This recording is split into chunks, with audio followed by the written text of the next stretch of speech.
प्रियंका अभी अभी खाली वक्त पाकर कुछ जरूरी काम करने के लिए बैठी ही थी कि तभी कॉल बेल बज उठी। बड़बड़ाते हुए वो उठ गई कि शायद सामने वाली पड़ोसी मिसेज सिमी हों। अगर सिमी जी बात करने की शुरुआत करने लग जाएं तो शायद ही वे 1 घंटे से पहले चुप होंगी। आज तो प्रियंका अकेले ही घर पर है। वैसे तो अपनी मम्मी को सामने पाकर वो जैसे तैसे बच निकलती हैं, लेकिन आज तो बात ही अलग है। जैसे ही प्रियंका ने दरवाज़ा खोला, सामने पिता अशोक जी खड़े थे। पापा को देखकर उसकी जान में जान आई, वरना सिम्मी जी के उल्टे सीधे बातों में वह फंस ही जाती। उसके पापा अशोक जी ने घर में प्रवेश करते ही प्रश्न दाग दिया, सीमा कहाँ है? मम्मी तो अभी तक नहीं आई हैं, प्रियंका ने जवाब दिया। क्यों, आज सीमा देर से आएगी क्या? तुम्हें कुछ बताया था क्या? हाँ, मैं आपको बताना भूल गई। आज उन्हें कॉलेज में एक्स्ट्रा क्लास लेनी है, इसीलिए देर से आएंगी। फ़ोन साइलेंट में होगा, प्रियंका ने दरवाज़ा बंद करते हुए कहा। खाना गर्म कर देती हूँ, आओ पर मैं लंच कर लेते हैं। पापा, आपके कॉलेज में एक्स्ट्रा क्लासेस शुरू नहीं हुई हैं? अगले महीने तो फाइनल एग्ज़ाम है, प्रियंका ने पापा को खाना परोसते हुए पूछा। मुझे नहीं लेनी है, मैं अपना कोर्स कंप्लीट कर चुका हूँ। तुम्हारी मम्मी की तो हर साल एक्स्ट्रा क्लास शुरू हो जाती है। पापा, हर साल आपसे ज़्यादा छुट्टियाँ मम्मी की ही हो जाती हैं। घर परिवार रिश्तेदारी भी तो उन्हें ही निभानी पड़ती है। आप तो उस समय छुट्टी लेने से मना कर देते हैं। अपनी मम्मी की ही तरफदारी करना। अब देखो, मम्मी देर से आएंगी तो अब घर को मैं ही व्यवस्थित करूँगा। तो आप ही को काम वाली का काम पसंद नहीं आता है। सारी गलती मेरी ही है बस।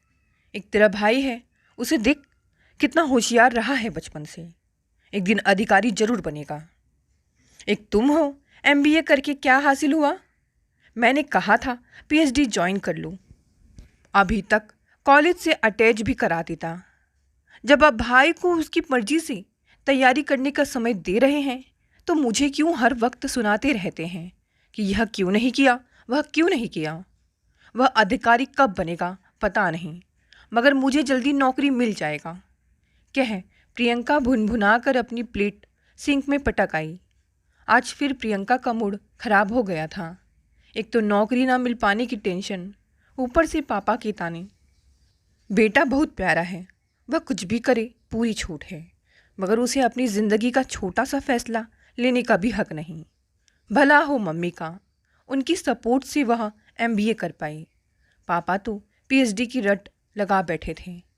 प्रियंका ने अपना मूड ठीक करने के लिए अपने ताऊ जी की बेटी को फ़ोन मिलाया।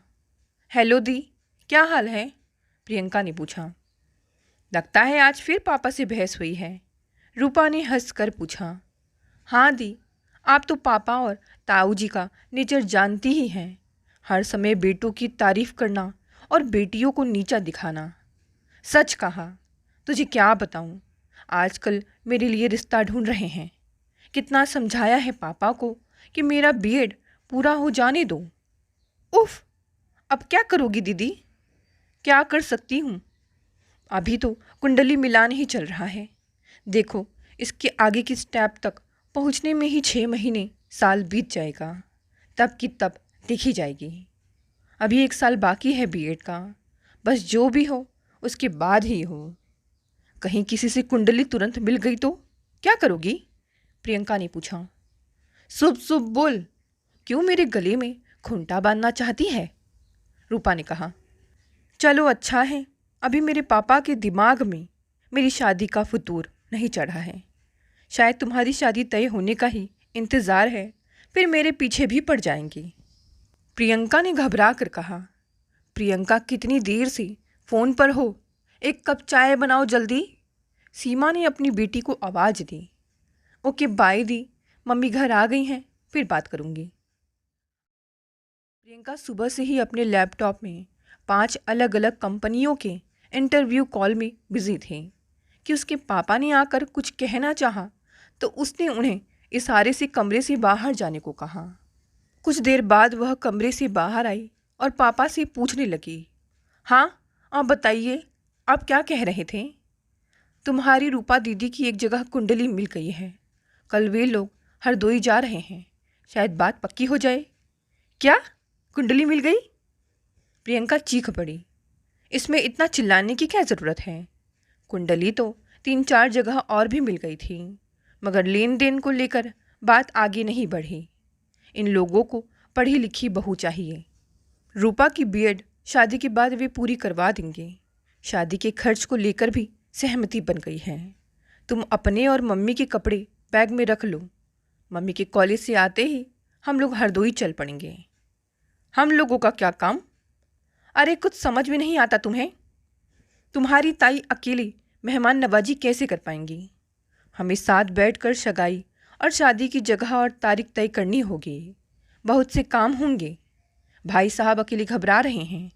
लखनऊ से हरदोई है ही कितना दूर। परसों संडे को लौट आएंगे। प्रियंका सोचने लगी कि इधर वह लगातार विभिन्न कंपनियों में इंटरव्यू में व्यस्त हो गई थी, तो रूपा से इस सिलसिले में बात भी नहीं हो पाई। उसने बैग लगाने से पहले रूपा से फ़ोन पर बात करना उचित समझा। हेलो दी, क्या हाल चाल है? पता तो चल ही गया होगा, कल सचिन का परिवार आ रहा है। इधर 2 महीने से मैं बहुत टेंशन में आ गई थी। ऐसे ऐसे रिश्ते आए कि मन कर रहा था घर से भाग जाऊं, पर जाती कहाँ। काश आत्मनिर्भर होती तो घर वालों से विद्रोह भी कर सकती थी। रूपा ने अपना दुखड़ा रोया। पापा तो सचिन के परिवार की तारीफ कर रहे हैं कि खुले विचारों के लोग हैं।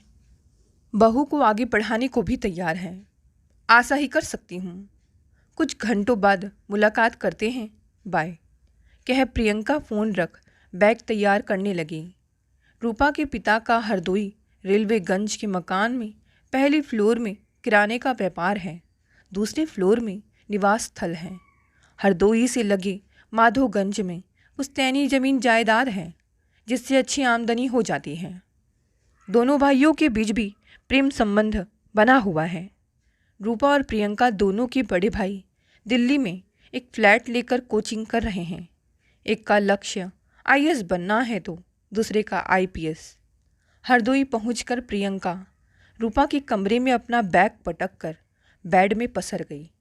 रूपा ने पूछा, मैं चाय बनाने जा रही हूँ, तुम भी पियोगी? नहीं दी, अब डिनर ही करूँगी। डाइनिंग टेबल पर प्रियंका और रूपा को ढेर सारी हिदायतें दी गई कि मेहमानों के सामने जोर से ना हंसना, सिर और आँखें नीची रखना, बात धीमे स्वर में करना आदि आदि। दोनों मन ही मन कुढ़कर रह गईं। सुबह से ही पूरे घर में जैसे भूचाल सा आ गया था। लड़के वाले लंच टाइम तक आने वाले थे। दोनों गृहिणियाँ भोजन के इंतज़ाम में व्यस्त हो गई। रूपा और प्रियंका कमरे में कपड़ों के ढेर के सामने खड़े हो एक दूसरे के ऊपर टिका टिप्पणी में व्यस्त हो गई। यह ड्रेस कैसी है दी? प्रियंका ने लॉन्ग स्कर्ट और सफ़ेद टॉप पहन इटलाते हुए पूछा। कुछ भी पहन ले, वैसे भी तुझे सबके सामने आने की मनाही है। रूपा ने मुंह बिचका कर चिढ़ाया। अरे तुम्हारे सचिन के लिए तैयार नहीं हो रही हूँ, अपने लिए तैयार हो रही हूँ, कहकर उसने कपड़ों के ढेर से कपड़े निकाल कर सहेजने शुरू कर दिए। मेरा सचिन? अभी हमारा रिश्ता तय नहीं हुआ है, रूपा ने कहा। तेरे बॉयफ्रेंड को पता है यह? प्रियंका ने पूछा। कॉलेज फ्रेंड है, बॉयफ्रेंड नहीं। वह जॉब करने चंडीगढ़ चला गया है, अब ज़्यादा बात नहीं होती, रूपा ने लापरवाही से कहा। तब ठीक है, मुझे लगा कि तू उसे धोखा दे रही है। प्रियंका ठंडी सांस भर कर बोली। तू सुना, अभी तक कोई बॉयफ्रेंड नहीं बना? नहीं, मुझे बॉयफ्रेंड, शादी, इन सब में फ़िलहाल कोई इंटरेस्ट नहीं है। मेरा सारा ध्यान अच्छी नौकरी ढूंढने में लगा है। सच कहूँ तो पापा का तानाशाही रवैया देख मेरा तो शादी करने का मन ही नहीं करता है। मम्मी इतनी मेहनत कर कमाती हैं, पर पापा एक एक रुपए का हिसाब रखते हैं। सारी शॉपिंग, इन्वेस्टमेंट, सब कुछ पापा की मर्जी से ही होता है। तभी उनके कमरे का दरवाज़ा खटखटाकर सीमा ने कहा, यह साड़ी रूपा को पहना दो, सचिन की दादी भी साथ आ रही हैं। प्रियंका ने दरवाज़ा खोलकर पूछा, साड़ी? हाँ, बिचौलिए से पता चला है कि उसकी दादी भी गाड़ी में सवार हो गई हैं। लगता है रिश्ता पक्का करने ही आ रहे हैं। रूपा सिर पकड़कर बैठ गई। क्या हुआ दी? मैंने सोचा था दिखने दिखाने और रिश्ता पक्का होने के बीच कुछ समय मिल जाएगा, जिससे सचिन से खुलकर बातचीत भी हो जाएगी, मगर सब इतनी जल्दी हो रहा है कि मुझे तो कुछ समझ में नहीं आ रहा है। शादी तो करना चाहती हो ना? हाँ। सचिन दिल्ली में जॉब करता है, अच्छा कमाता है। अब पहली बार इस शहर से बाहर निकलने को मिलेगा। बेटों को तो बाहर पढ़ने भेज दिया, मगर हमें जाने को नहीं मिला। सोचती हूँ शादी के बाद इस रोक टोक से आज़ाद हो जाऊंगी, अपनी मर्जी की पहनूंगी और घूमूंगी। तो फटाफट तैयार हो जा, साड़ी का पल्लू सिर पर रख ले और सब पर इम्प्रेशन जमा देना। मुझे तो सामने आने से मना किया गया है। शायद रिश्ता पक्का हो जाने के बाद मिलवा दें। प्रियंका अपनी आंखें मटका कर बोली। सचिन के मम्मी पापा, चाचा चाची, दादी और बिचौलिए समेत 7 लोग बैठक में मौजूद थे। चाय पानी के बाद रूपा को उसकी मम्मी लेकर चली गई। प्रियंका बेचैनी से कमरे के चक्कर काटने लगी। जब न रहा गया तो धीरे से बैठक की ओर बढ़ चली। पर्दे की ओट से सोफे पर बैठे सचिन और रूपा दिखाई दे रहे थे। रूपा की नज़र पर्दे की ओट से झांकती प्रियंका के ऊपर पड़ गई। उसने बड़ी मुश्किल से अपनी हंसी रोकी और उसे आंखों से वहाँ से जाने का इशारा किया, जिसे सीमा ने भी देख लिया। वे तुरंत उठकर खड़ी हो गई और पर्दे के पीछे आकर प्रियंका का हाथ थामकर उसे कमरे की ओर खींचकर ले गई और बोली, क्या कर रही हो? उसका रिश्ता पक्का हो जाने दो, फिर मिलना सबसे। इतनी बड़ी हो गई हो मगर बचपना नहीं गया तुम्हारा। उसके पापा भी पूरा माजरा समझकर कमरे में आ गए। जब मुझे MBA के लिए पुणे में एडमिशन मिला तो आपने नहीं भेजा। तब मैं छोटी थी और आज कह रहे हैं कि बड़ी हो गई हूँ। देखो, यहाँ मुझे कोई तमाशा नहीं चाहिए। अब तो रिश्ता तय हो जाने के बाद भी तुम्हें बाहर आने की ज़रूरत नहीं, यहीं बैठी रहना। पापा गुस्से से बोले। मैं आऊँगी भी नहीं, मुझे अब बुलाना भी नहीं, कहकर वह अपमानित हो तकिए में सिर रखकर सिसकने लगी।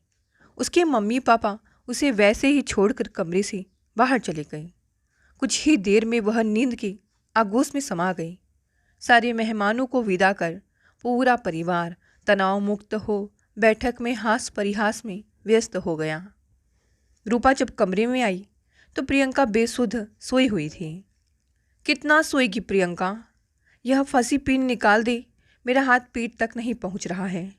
यह पिन कहाँ लगा दी तूने? उसने अपनी साड़ी को निकालते हुए कहा। प्रियंका आंख मलते हुए उठी। सामने रूपा को साड़ी से उलझा हुआ देखकर हंस पड़ी और बोली, फाइनल हो गया? हाँ, 2 महीने बाद सगाई और शादी साथ ही हैं, कहकर अपने गले में पड़ी सोने की चेन दिखाते हुए कहा। यह सचिन की दादी ने पहनाई है। तुझे भी सचिन पसंद आया? पता नहीं, कुछ समझ में नहीं आ रहा है। घर वालों को तो बहुत पसंद आया। मुझे सचिन नहीं, अपनी आज़ादी चाहिए। शादी के बाद घर में मेरी मर्जी चलेगी, अपने मन का खाना पहनना, बस इससे ज़्यादा मुझे ज़िंदगी से कुछ नहीं चाहिए। पता नहीं आप क्या सोचती हैं दी, मगर मेरी नज़र में आर्थिक आज़ादी ज़्यादा महत्व रखती है। मुझे तो बस एक अच्छी सी नौकरी मिल जाए, फिर मैं आत्मनिर्भर बन जाऊंगी। ध्यान रहे यह सोने की चैन कहीं खूंटे से बांधने वाली रस्सी में ना बदल जाए। चल हट, पूरा समय बकवास। देखना सचिन को मैं कैसे अपने आगे पीछे नचाती हूँ। रूपा ने अपनी अंगुली में चैन को लपेटते हुए कहा। शादी की खरीदारी व अन्य तैयारी के लिए रूपा का परिवार लखनऊ आ गया। उन 15 दिनों में प्रियंका को रूपा और सचिन की रस भरी बातें व्हाट्सएप पर पढ़ने सुनने को मिली। सोच रहा हूँ जब तुम मेरे साथ दिल्ली में रहोगी तो मैं रोज़ तुम्हारे लिए अलग अलग रंग के बुके लाऊंगा और मैं हर शाम अलग अंदाज में सच कर तुम्हें चौंका दूंगी। तुम्हें पता है तुम्हारी आंखें कितनी नसीली हैं, तुम्हें देखते ही मुझे पहली नज़र का प्यार हो गया है। मैं तो बस यही कहूँगी, आए हो मेरी ज़िंदगी में तुम बहार बन के, मेरे संग यूं ही रहे ना तुम प्यार प्यार बन के। गलत बात प्रियंका, तुझे मैंने अपना फ़ोन लहंगे की डिज़ाइन पसंद करने के लिए दिया था, ना कि मेरी और सचिन की चैट पढ़ने के लिए। कह रूपा ने फ़ोन छीन लिया। सॉरी दी, पर चैट पढ़कर मज़ा आ रहा है। क्या आपको वाकई प्यार हो गया है? प्रियंका ने पूछा। अरे वह तो यूं ही लिख दिया, अब उसने इतना कुछ लिखा तो। यह क्या बात हुई? मैं इसीलिए शादी नहीं करना चाहती। इतना झूठ मुझसे ना बोला जाएगा। मुझे भी बस शादी कर अपने मायके की कैद से बाहर निकलना है। सचिन कहता है कि उसे नई नई जगह घूमना बहुत पसंद है। हम हर साल एक नई लोकेशन में फ़ोटो शूट करते मिलेंगे। और बीएड का क्या? देखा जाएगा, मन करेगा तो पूरा कर लूँगी। देखती हूँ, अगर आपको अपनी शादी में इतना रोमांस, सैर सपाटा और आज़ादी मिल गई तो शायद शादी के प्रति मेरी धारणा भी बदल जाए। शादी होते ही 15 दिन तो रूपा ने संयुक्त परिवार में घूंघट के भीतर यह सोचकर बिता दिए कि दिल्ली जाते ही वे इन सब बंधनों से आज़ाद हो जाएगी। मगर दिल्ली पहुंचकर उसके सारे सपने भर भरा कर टूट गए। सचिन बेहद लापरवाह और आलसी इंसान निकला। पूरे घर में सामान फैला कर रखता, घरेलू कार्य में मदद करने को अपनी तौहीन समझता, उसकी स्टाइलिश ड्रेस को लेकर भी टिका टिप्पणी करता। हनीमून के लिए हिल स्टेशन का प्रस्ताव रखने पर बोला, हनीमून तो वे जाते हैं जो अपने परिवार की बंदिशों में रहते हैं। हम तो यहाँ आज़ाद पंछी हैं, हमें कहीं जाने की क्या ज़रूरत। तुमने तो कभी दिल्ली भी नहीं देखी है। वीकेंड में तुम्हें अलग अलग जगह जैसे India gate, Qutub Minar, cannot place सब आराम से घुमा दूंगा। रूपा मन महसूस कर रह जाती। प्रियंका अभी भी उत्सुकता से उसके फ़ोन का इंतज़ार करती, मगर रूपा हाँ हूँ ठीक है कहकर बात टाल जाती। रूपा की शादी अच्छी से संपन्न होते ही अशोक जी ने प्रियंका की कुंडली रिश्तेदारों के माध्यम से अनेक जगह भिजवा दी। 2-4 जगह से अच्छे प्रस्ताव भी मिल गए। फिर क्या था, अशोक जी अपनी पत्नी सीमा के पीछे पड़ गए। सुनो, तुम प्रियंका को एक दिन बैठाकर अच्छे से समझाओ। इतने अच्छे रिश्ते आसानी से नहीं मिलते। अभी उसकी उम्र कम है, जैसे जैसे उम्र बढ़ेगी रिश्ते मिलने भी कम हो जाएंगे। जब प्रियंका पहले जॉब करना चाहती है तुम उसे कर लेने दो, फिर रिश्ते भी देख लेंगे, सीमा ने समझाया। तुमने भी तो शादी के 4 महीने बाद ज्वाइन की थी, वैसे ही वह भी कर लेगी। अशोक जी ने लापरवाही से कहा। आपने कभी ध्यान भी दिया है ससुराल और नौकरी के बीच तालमेल बैठाने में मुझे कितनी मुश्किल होती थी। आप तो हाथ झाड़ कर निकल जाते थे, सारी बातें मुझे ही सुननी पड़ती थी। सीमा का मन कड़वाहट से भर गया। एक लड़का रेलवे में इंजीनियर है, दूसरा MBA है, सालाना 24 लाख का पैकेज है। कुंडली और फोटो देखकर दोनों परिवार सहमत हैं। तुम बस इसे राजी कर लो तो मैं उन लोगों को अपने घर आमंत्रित करूं। अशोक जी ने सीमा को समझाया।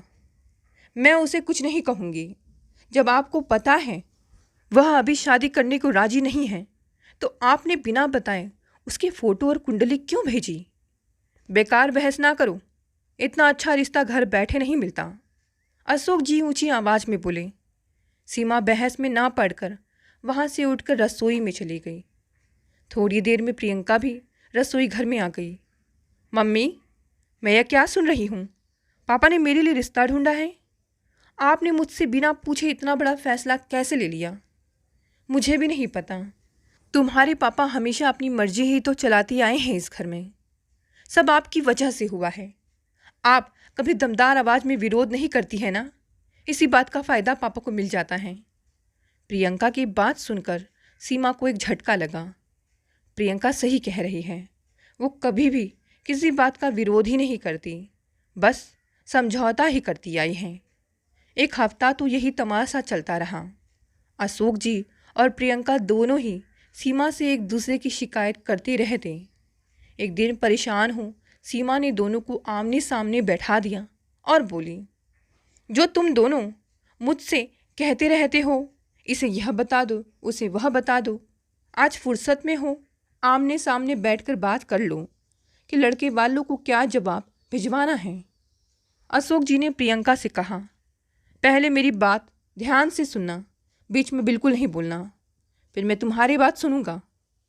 प्रियंका सहमत हो गई। अशोक जी ने उसे दोनों रिश्तों के विषय में समझाया।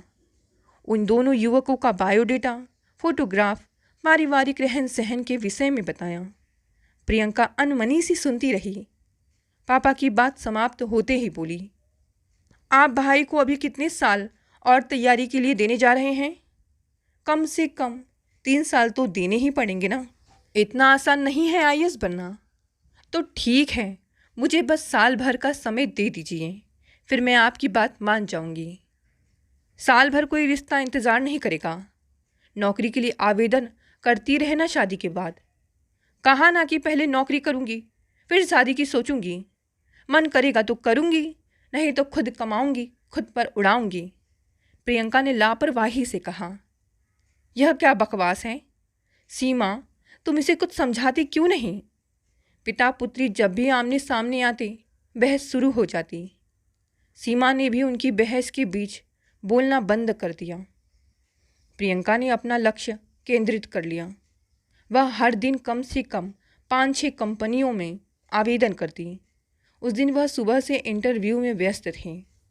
शाम को चाय का कप पकड़कर वह सोच में बैठी थी कि पिछले 15 दिनों से दिए इंटरव्यू के परिणाम भी अब जल्द ही आने शुरू हो जाएंगे। उसे पूरी उम्मीद है कि इस बार उसे नौकरी मिल ही जाएगी। तभी सामने से पापा को बिस्कुट का डब्बा लाते देख वह समझ गई कि फिर से उसे शादी के लिए फुसलाने को पापा बिस्कुट का सहारा लेकर आ रहे हैं और उसी समय पर चर्चा करेंगे। उसका सिर अब भारी हो चला था। सुबह से लैपटॉप पर आंखें गड़ाए वह थक चुकी थी। पापा से बहस कर अपना मूड खराब नहीं करना चाहती थी, अतः वहाँ से उठकर बरामदे में रखे कुर्सी पर बैठ गई। अशोक जी भी अब समझ गए। अपनी बेटी की जिद देखकर उन्हें बहुत क्रोध आया तो वहीं से जोर जोर से बोलने लगे, एक रूपा है, अपने ससुराल वालों का दिल उसने जाते ही जीत लिया। अपनी गृहस्थी में रच बस गई है, किसी से उसे कोई शिकायत नहीं। उसके माँ पापा भी निश्चिंत हो गए हैं। एक हम हैं, इतने अच्छे रिश्ते पकड़ कर बैठे हैं, रोज़ लड़के वालों से संपर्क कर उन्हें रोके हुए हैं, मगर हमारी बेटी सबसे ज़्यादा जिद्दी है। रूपा को देखो, उसे तो बीएड कर करियर बनाने की ही नहीं पड़ी है, एमबीए कर दिमाग खराब हो गया है इसका। बरामदे तक आ रही बड़बड़ की आवाज़ से ध्यान हटाने के लिए वह फ़ोन पर मेल चेक करने लगे। एक मेल को पढ़कर वह उछल पड़ी। उसे मल्टीनेशनल कंपनी में जॉब मिल गई थी।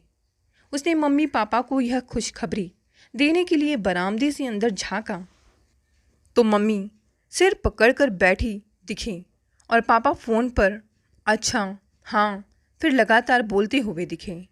क्या हुआ? उसने रुआसा मुंह ले बैठी सीमा से पूछा।